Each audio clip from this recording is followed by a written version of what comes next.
How's it going, everybody? The new season and the new year in For Honor has started, and most of you have probably checked it out already. Still, I'm going to go over the patch in this video. As usual, I will not tell you every single change, but stick to the most relevant stuff. If you want the full patch notes, they will be linked down in the video description. The centerpiece, if you so will, of this patch was probably the Warden rework. We've known most of it already, as there has been a testing ground a few months back. Some of the problems that we identified back then sadly came back, but as the patch notes say, they'll be fixed as soon as possible. But let's first go over the major changes. Back dodge shoulder bash is gone now. This was one of Warden's strongest defensive moves and a universal answer to a lot of offense, and also one of the main reasons he was considered such a strong duelist. Well, don't get me wrong, he still is really strong, just in a slightly more healthy way now. Now, he has the additional option to chain into shoulder bash after every single attack. It's just shoulder bash itself that can't chain back into shoulder bash, but every light, heavy, zone, run-in or dodge attack, all of them can be chained into shoulder bash now. They also changed the movement on the feints. A common complaint has been that he shouldn't move forward when feinting. This has been addressed a little, but movement is still there. Just as a reminder, don't try and react to the movement. You can't. No matter how fast you think you are, you're not fast enough to react to this mix-up. Then his heavy attacks. The finisher side heavies are now unblockable. That's the most obvious change, but they're also 100 ms slower now. They are 900 ms attacks. The damage went down from the previous testing ground build. They are down to 30, which in my opinion is still quite high, but oh well. The combo side heavies, as well as the neutral ones, also had their hitbox changed. This is how the community usually says it. The patch notes say the trajectory has been flattened. To give context, imagine a diagonal line in front of the Warden. That's the path the sword takes. If you flatten that line, then it becomes more horizontal, which means it covers more space to the sides. In simple words, you're gonna hit people standing next to you a little easier now.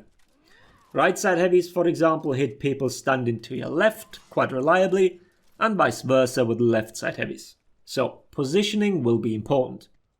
While you will definitely feel this improvement, these in no way can compare to things like Kensei heavies or Black Price Bulwark Slash. Warden's heavies are decent now, but you won't pull stunts like killing someone directly behind you, the stuff you regularly see on Black Prior, for example. One of the bugs that got reintroduced is that the heavy finishes are currently undodgeable after being hit with a top heavy. That's only on hit, not block. And to be more precise, there seems to be a 1 frame timing when dodging into the attack. It is an extremely late dodge, so it's far from reliable. They already told us that this is going to get fixed. Which approach they're going to take to fix this, we'll have to wait and see. Maybe hit stun from the heavy, or chain link between the two, or a mix, or something totally different. I'll let you know when it's fixed. There are some additional smaller changes with forward movement and chain links. Check those in the patch notes. I sadly don't have old footage to show you, so sorry for that. But then his zone attack, it also still has a bug from the testing grounds. It is still undodgeable. It doesn't show the blue hue that these types of attacks usually have, but we tried dodging as well as use other moves with iframes to confirm this.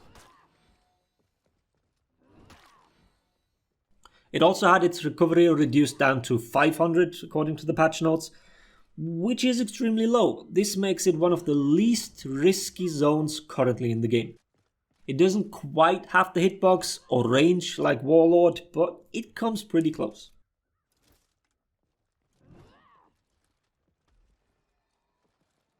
To finish up Warden, a big change happened to one of his feats. Thick Blood got removed completely.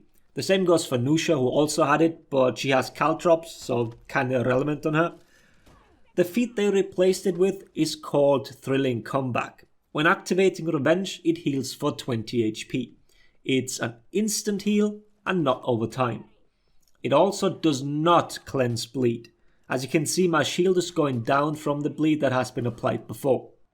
This increases Warden's stalling potential and gives him a tiny boost with revenge. Feel free to share your experience with it now. Most people so far have been happy that Thick Blood is gone, but it also usually devolved into demands that Rocksteady has to go now. Well, one step at a time, guys. Who knows what the testing ground will bring, considering there are changes to both Shugo as well as Aramusha. But that's it for Warden. On to the rest of the changes. One major change for PC. Launching the game no longer maxes out your CPU usage. So if you stop playing because of that, good news, I guess. Next, Forge map. I've gone over it in last week's video already. I haven't gotten the chance to play the map just yet, but as a quick overview, the A point has got new stairs, and there is a tunnel leading from the minion lane to the connecting hallway between the two capture points.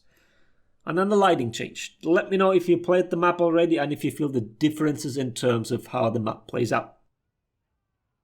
The rest of the patch notes feature a lot of small bug fixes. For Orochi players, your top heavy is back to doing 24 damage. Then a Griffin fix. Might as well add this one as I have clips of it. These weird and non-existent animations are gone now.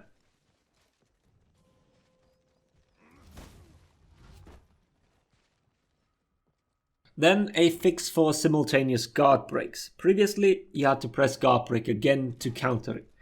This led to some instances where it felt like the guard break was guaranteed, when in reality it wasn't. The game now auto counters it if the input has actually been at the exact same frame. This should cut down on the complaints from tests back in the day. All of these should have been counterable, but it really sometimes felt like the game was out to get you. But let's move on to something else real quick. I want to talk Battle Pass. I'm not going to debate whether the concept itself is good, whether our Battle Pass is good. You can all decide that for yourself. Vote with your wallet. That's really easy to do here. But what I want to say is that the steel rewards went up. The Premium Pass has 11,500 steel now. The Battle Pass price corresponds with the price for that amount of steel if you bought it separately. I think steel is massively overpriced, don't get me wrong, but it's a good step, I'd say. And now a shameless self-plug. Some of you might have already seen it. I have been given the chance to make some guide videos for Ubisoft's new initiative Game Plan. You will find the link in the video description as well. It is a platform where you can find guides and help for all of Ubisoft's titles, and they are making them with the help of the community. And I was one of the lucky ones this time. Feel free to give me feedback on what you think about them, but please keep in mind in what context these are made. What is the purpose of these videos? That isn't the place to whine about how weak your character is, if he even is weak. But yeah, I'd love to hear what you guys think about this, not just my videos in particular, Game Plan in general. That's it for now. I hope this video was helpful. Thanks for watching. Laters everybody.